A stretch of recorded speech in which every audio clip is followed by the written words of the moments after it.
Nightfall का medicine. मैं doctor DP Singh, देव homeo health care से। नाइटफॉल क्या है? यह कॉमनेस डिजॉर्डर है।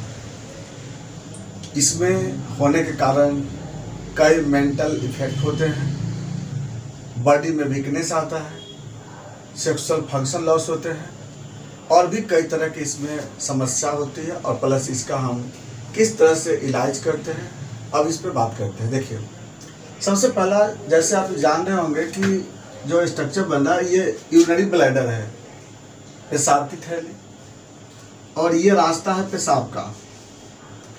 यहाँ है जेनिटल ऑर्गन में दोनों टेस्टिस है, एक राइट में एक लेफ्ट में। ये भास्ट डिफरेंस है और यहाँ सेमिनल वेसिकल है। ये इसका टेस्टिस का काम है स्पर्म बनाना।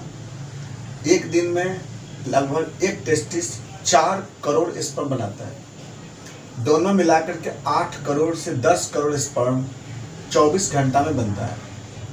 यह स्पर्म यहाँ से होते हुए और चला आता है इस जगह पे, ये एम्पुला बोलते हैं। एम्पुला में स्टोर होता है। जब सेक्सुअल इमोशन होता है ना, उस समय सेमिनल वेसिकल का फ्लूइड, स्पर्मेटोजोआ और यहाँ प्रोस्टेट ग्लैंड का फ्लूइड तीनों मिल करके और सीमेन बनता है। तो 2 ml लगभग इधर में और 2 ml इधर में जब बन जाता है ना, पूरा एकदम जब सेक्सुअल इमोशन के समय, उसके बाद एगो नॉरएपिनेफ्रिन एगो हार्मोन निकलता है जो इसको कंट्रैक्ट करके और बाहर निकाल देता है। तो फिर से बात समझिए, गौर से बोले। ये यहाँ दोनों से स्पर्म बनता है। ये स्पर्म एम्पुला में आके स्टोर होता है। सेक्सुअल इमोशन के समय डोपामिन जब बनता है तो डोपामिन इसको स्टिमुलेट करता है और ऑक्सीटोसिन यहाँ पर सेमिनल वेसिकल, स्पर्म और प्रोस्टेट ग्लैंड को फ्लूइड को मिलाने का काम करता है। और जब ऑक्सीटोसिन जब उड़ा देता है तो दोनों तरफ 2-2 ml रहता है और नॉरएपिनेफ्रिन इसको कंट्रैक्ट करके बाहर निकाल देता है। इसी को बोलते हैं इजाकुलेशन। ये चीज़ क्या होता है? ये चीज़ होता है जब सेक्सुअल इमोशन करते हैं उस समय।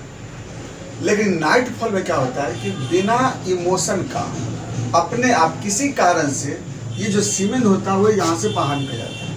कैसे? अब वो क्यों होता है बता देते हैं। देखिए, इतना तो मालूम है ना कि यहाँ पर दोनों तरफ एम्पुला में स्पर्म स्टोर होता है। अब किसी कारण से रात में जैसे सो गए, सोने के बाद प्लस उसके साथ कोई किसी तरह का डिजॉर्डर्स हो, जैसे डिजॉर्डर्स का पहला डिजॉर्डर्स जैसे मेंटल डिजॉर्डर्स है, कोई साइकोलॉजिकल कंडीशन है, कोई ऐसा ड्रीम देख रहे हैं, प्लस उस तरह का मेंटल एक्टिविटी हो चुकी है जिसमें कि ऑक्सीटोसिन ज़्यादा बनते जा रहा हो, हर समय ऑक्सीटोसिन ज़्यादा बन रहा हो, जब भी किसी तरह का, यानी कि तरह की बात होती है, ब्लड कुछ ऐसे गलत माइंड में लाना, तो इस सब से क्या होता है कि ऑक्सीटोसिन जब ज़्यादा बनेगा ना तो ऐसा अपने काम से ये अपने सीमेन का फॉर्मेशन हो जाएगा यहाँ पे। इसके साथ साथ एंजाइटी है और कुछ दवा खाने से भी हो सकता है। टेस्टोस्टेरोन बढ़ाने की दवा हुआ, या फिर एंटी एंजाइटी ड्रग्स यूज कर रहे हैं, एंटी डिप्रेसेंट ड्रग्स यूज कर रहे हैं, ये सब की वजह से भी कभी कभी होता है। उसके बाद अगर बाय द वे यहाँ पे इन्फ्लामेशन होता है प्रोस्टेट ग्लैंड में, किसी तरह का इन्फ्लामेशन हो गया या प्रोस्टेट इनलार्ज कर जाता है, यहाँ से फ्लूइड का फॉर्मेशन बढ़ जाता है, सब केस में क्या होता है कि सीमेन का फॉर्मेशन बढ़ गया। और तो इस तरह से क्या होता है कि या फिर स्पर्म का काउंट यहाँ ज़्यादा हो रहा है, सेमिनल वेसिकल से फ्लूइड का अमाउंट बढ़ते जा रहा है, या फिर बहुत ज़्यादा अमाउंट में कोई अगर हॉट डाइट यूज कर लेते हैं, हार्मोन बनने वाला कोई डाइट यूज कर लेते हैं, तो ये सब बहुत ऐसे कारण होते हैं जिसके कारण यहाँ पर क्या होगा कि सेमिनल वेसिकल से फ्लूइड बनने लगता है और ये जो इजाकुलेटरी डक्ट है ये खुल जाता है, अपने से ओपन हो जाता है।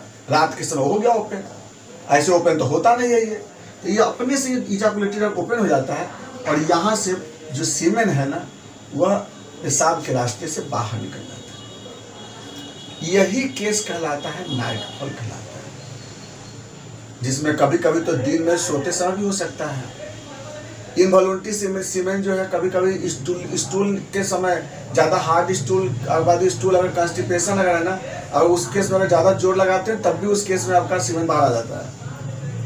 तो कई केस होता है, लोग बहुत सारे केस, कुछ लोग बोलते हैं कि स्नान करते समय डिस्चार्ज हो जाता है, तो ऐसे अनेक अलग तरह का भी टाइम ड्यूरेशन से निकलता है डिस्चार्ज। लेकिन सबको हम लोग जो ट्रीटमेंट करते समय हम लोग एक बेसिस हम लोग नाइट्रोफॉल से लेते हैं, क्योंकि तरीका वही होता है। अब बिना बिना किसी इमोशन का ऑक्सीटोसिन का काम कोई दूसरा करने लगा, बिना इमोशन का सिर्फ। इसी के बारे में बात करें जाए कि इसका हम इलाज कैसे करेंगे। देखिए, इसको इलाज करने के लिए सबसे पहला हमको जो कॉज ढूंढना होगा, पहला तो हमको स्ट्रेस लेवल को कम करना है, एक प्रॉपर एक्सरसाइज करना है, वेजिटेबल जो प्रॉपर फ्रूट्स, वेजिटेबल डाइट, ये सब हम लोग प्रॉपर यूज करेंगे। प्लस सबसे बड़ा कि जो साइकोलॉजिकल कंडीशन है उसको हम लोग डबल करते हैं। अब हम लोग बात करते हैं जो इन्फेक्शन है, इन्फेक्शन को ठीक करते हैं। इसको हम प्रोस्टेट में अगर वायरल इन्फेक्शन है, यूरिन में किस तरह का इन्फेक्शन है, तो उस सब का हम ट्रीटमेंट करते हैं। बात करते हैं इसका मेडिसिन पे। नाइटफॉल का सबसे टॉप ग्रेड का मेडिसिन आता है कैलेडियम। यह मेडिसिन यूज करते हैं कब, जब एवरी नाइट या एक दिन बीच करके फॉल हो जा रहा हो, उसके साथ साथ वीकनेस आ रहा है, कभी कभी यूरिन बर्निंग सेंसेशन भी आ रही है, लोअर एब्डोमेन में पेन जैसा सेंसेशन हो रहा है, तब इस केस में कैलेडियम यूज करते हैं। नंबर 2 का मेडिसिन आता है acid phos. Acid phos mother tincture में यूज करते हैं जब प्रोस्टेट इसका कमज़ोर हो जाता है, जब प्रोस्टेट में किसी तरह का प्रॉब्लम होता है, जब सीमेन के साथ साथ हर समय, कभी स्नान करते समय भी, डिफिकेशन के समय भी, अगर बाय द वे अगर डिस्चार्ज होता है, उसमें हम लोग एसिड फॉस यूज करते हैं ज़्यादा। अगला मेडिसिन इसके आते हैं सेलेनियम। सेलेनियम यूज करते हैं जब डिस्चार्ज का नेचर चेंज कर जाता है, कंटिन्यू डिस्चार्ज होते रहते हैं, तो उस केस में भी हम लोग सेलेनियम यूज करते हैं। इसका नेक्स्ट मेडिसिन आता है जिंकम मेट। जिंकम मेट यूज करते हैं कब, जिस समय जो डिस्चार्ज है वह 1 सप्ताह में या कभी ड्रीम हो जाने पे, जब वो ऐसा डिस्चार्ज होता है तो उसको लोग जिंकम मेट यूज करते हैं। इसका नेक्स्ट मेडिसिन आता है क्यूप्रामेट। जब साइकोलॉजिकल कंडीशन की वजह से जब डिस्चार्ज होता है तो उसको हम लोग क्यूप्रामेट उस कंडीशन में यूज करते हैं। तो मेडिसिन तो इसमें कई तरह के मिलेंगे आपको। नक्सबोन का भी यूज करते हैं, सल्फर भी यूज करते हैं, मेडोरिनम भी यूज करते हैं, लेकिन वही है, जैसा केस मिलता है। पहले हम लोग क्या करते हैं, पेशेंट मिलता है तो हम लोग सीमेन का भी एनालिसिस करा के देखते हैं, यूरिन कल्चर कराते हैं। अलग अलग तरह के पेशेंट होते हैं, अलग अलग तरह का ट्रीटमेंट करते हैं, क्योंकि एक जैसा ट्रीटमेंट नहीं है। किसी को ड्रीम से होता है, किसी को स्ट्रेस से होता है, किसी को डिप्रेशन में होता है, किसी को प्रॉपर नींद नहीं आने से होता है। तो केस तो अलग अलग है ना, कॉन्स्टिट्यूशन है, कंडीशन अलग है, कॉज अलग है, तो इसका मेडिसिन भी इस ढंग से हम लोग अलग अलग करते हैं। ये था आपका नाइटफॉल। बाकी बातें चलेंगे नेक्स्ट वीडियो में। Thanks for watching.